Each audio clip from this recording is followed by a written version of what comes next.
Welcome to 10-Minute Type Advice by Personality Hacker. I'm Joel Mark Witt. And I'm Antonia Dodge.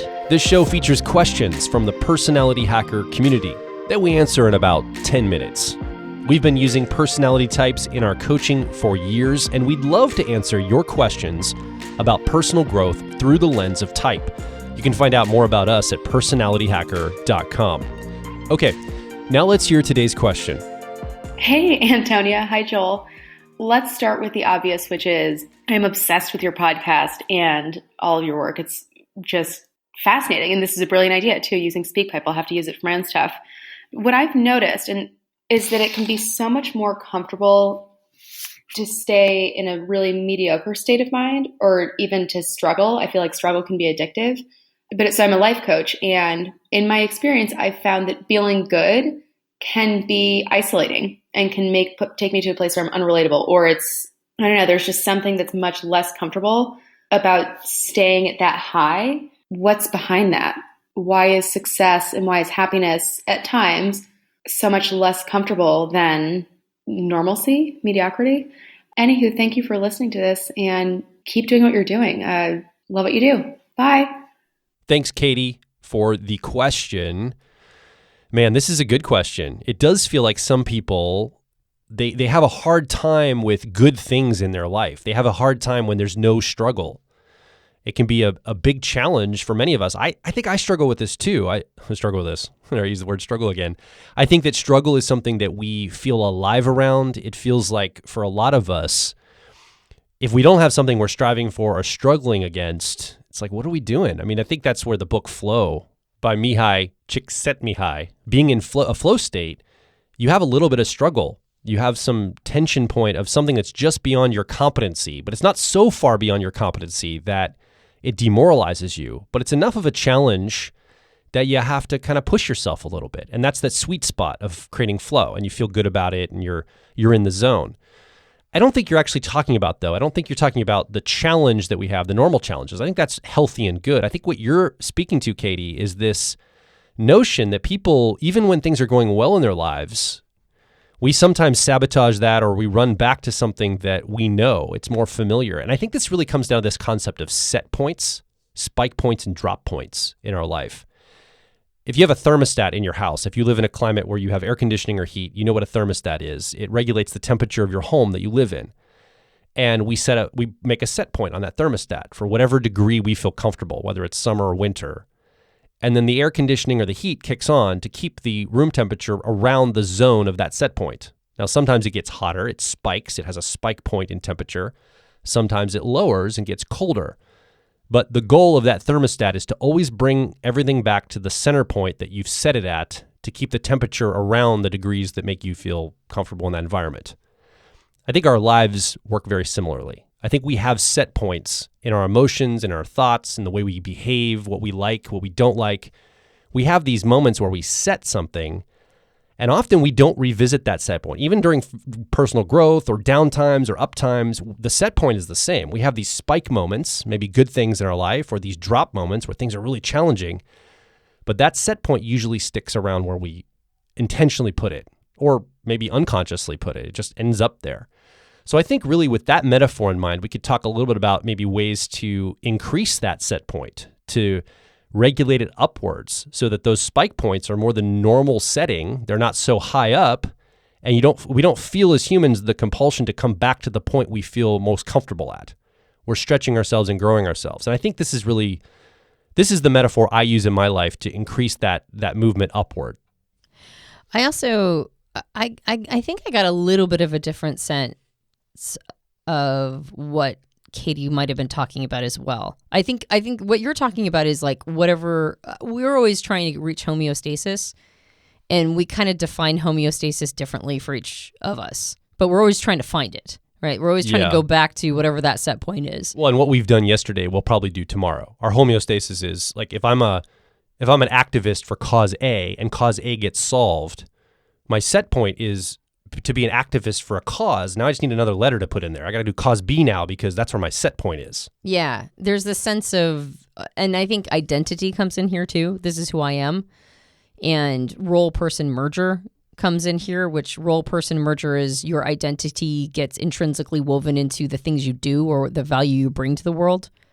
But I think I also heard a question in there about if it's such a struggle to do personal growth work and to reach places of like success and what other people would define as happy, and it's isolating, why would we keep doing it?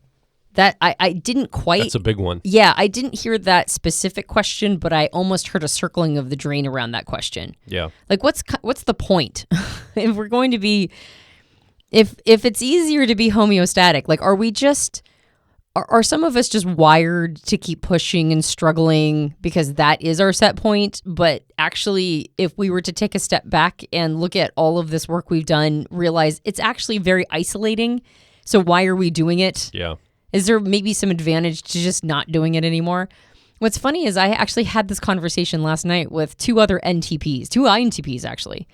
And we were discussing why we do personal growth, because all three of us are very into personal growth. And what's our law of diminishing returns? When do we stop doing it? And one INTP said, I know that I've hit a law of diminishing returns on growth and development when I can't just live my normal everyday life. When I become too disconnected from my day-to-day experience. I know that maybe this isn't this isn't quote unquote growth. Maybe this is just me struggling and pushing for no reason. The other INTP said, I know that I've hit a law of diminishing returns when I become inaccessible to others, when I'm just doing nothing but teaching all the time and they can't understand my concepts and thoughts. So it was effectively for both of them, it was like when I feel a sense of disconnection from others or my life, that's when I know maybe this isn't actually authentic personal growth. Maybe this is just me being addicted to that struggle, being addicted to, the thing that's my set point, and maybe I need to kind of let off the gas. I would argue that's also growth and development, being sensitive to that, knowing when enough is enough. But my answer was a little different. And it's something I've become aware of in the last, probably 5 years. There was a designation added to the DSM, which is effectively a dictionary of psychological issues, that mentioned this disorder around writing. It's a compulsion to write as in write anything. So people like Stephen King have this. The romance novelist Nora Roberts probably has this. Like these people who like just produce probably hundreds upon hundreds of novels, they have a compulsion to write. They can't stop themselves. And the DSM actually inducted it as a medical condition or like a psychological condition. And I sometimes wonder if I have this around personal growth. I can't stop myself. I just keep doing it anyway. And I have found that it can be very isolating. It doesn't always lead to this amazing, transcendent, paradisic space where I've done this wonderful personal growth. And now I'm like communing with yogis and talking about, this amazing access to this other space with Kundalini rising and blah, blah, blah. It's like it's just this compulsion to keep going and refining. Mm-hmm. And sometimes I feel the way that I just described, and other times I'm like, oh, I can't talk to anybody anymore. Like nobody can meet me here. Yeah, it's a relatability issue. I mean, I have a friend he's ripped. He's so chiseled. He looks like a Greek god. He's like really well built, and he's put a lot of work in to do it. And he talks about how isolating it is. And I'm like, what? Are you kidding? I thought everybody would like you and want to be around you. You're more attractive. You're more... like you look more desirable physically, but he says it's very isolating. People have a hard time with him, and it's like a real challenge in his life because he's done so much growth work in his physicality. Right. Yeah. So then why would you keep doing it? And I'm like, oh, I don't know if I can turn it off. So that sounds like a pat on the back, but it's really not. It's like, I think I'm just wired to do that. Just like Stephen King is wired to write. I just am. And because I'm wired to do this, I can see the drawbacks. So when I hear a question like this, it's like, why do we keep doing this if it's so isolating? And the answer is, maybe some of us just can't stop. It's not a choice anymore. We just have to keep going. And is that necessarily a superior thing? I wouldn't say it is. I wouldn't say it's necessarily superior. It's just where we're at. So I I suspect that even asking that question, though, is an attempt to throttle the worst aspects of it. Because if it's a compulsion, is it really that healthy? Like, is any addiction healthy? I don't think they are. I think when you stop being able to choose to do something, it's got its talons in you. And so having a moment of sobriety and going, have I hit a lot of diminishing returns here? Why do I keep going? Like, if it's really isolating and it's making it so that I can't connect with other human beings, if I become the person at the top of the mountain meditating until rats chew off my fingers, right, on a bed of nails, is that the life I really want? Or is that really honest for me? And for some people, maybe the answer is yes. And for others, it's not. And so I think what I hear in the question is, what's the sweet spot? What's the sweet spot between just being homeostatic and not trying and being mediocre and just living a life that's not pushing, just sort of living your days out however you want to, you know, going to work, coming home, watching your stories, having some dinner, going to bed, versus somebody who's really pushing for success and however they define it. It doesn't have to be monetary. It doesn't have to be, you know, projects or whatever. It doesn't have to be extroverted thinking or effectiveness criteria. It can be success however you personally define it. But what's the sweet spot between the mediocre and the quote unquote transcendent? And the answer is that is 100% personal. That is entirely your choice. And I would recommend asking yourself, what's your law of diminishing returns? What's that moment when you go, this is too much? It's actually, it's doing a 360 and it's now actually making me unhappy. And maybe I need to throttle this. Maybe I need to back off the pedal. Maybe I'm doing it for reasons that aren't entirely within my control. And if that's the case, then the personal growth thing, I mean, I guess you could rationalize it this way. The personal growth thing might be to take a little bit of time off. Now, you're going to lose some of your skills, right? Anytime you sit on the beach for 6 months drinking Mai Tais, you're going to lose some of the skills you had before. So when you return back to the space, you might not be, you know, I don't know, maybe you're more triggerable after that 6 months or whatever, or that time period of rest. Like, you're going to take a couple steps back, but that might be okay. Maybe you just need to chill for a little bit and teach yourself that it's okay to do that. And then if you feel compelled, you get back on the bandwagon and then, quote unquote, pump some iron again and go back into that space. But this is your journey, right? This one's yours, and you get to do it however you want to. Katie, I want to recommend that we have a podcast you might want to listen to. We recorded recently.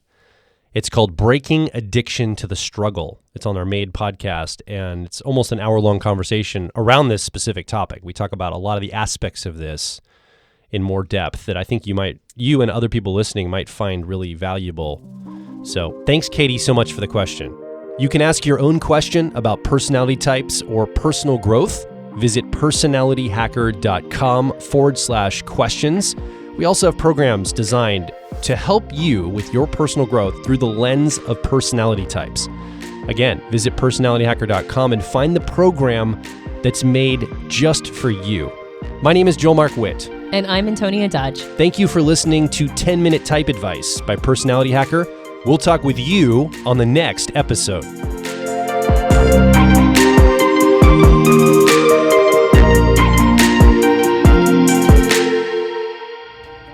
If you're focused on personal growth, I think you'll resonate with our core content over at personalityhacker.com. We want to see you understand how your mind is wired so you can generate motivation, improve social skills, find career opportunities, and master excellent decision making. But a quick warning. We are advice and action focused in all of our articles, podcasts, and videos. This means that we attract people who like to be challenged to become excellent, to take action, to put in the work to optimize themselves, not simply just gather more information. If you are committed to personal growth and ready to radically find your inner truth, then come over and be a part of our growing community of like minds at Personality Hacker.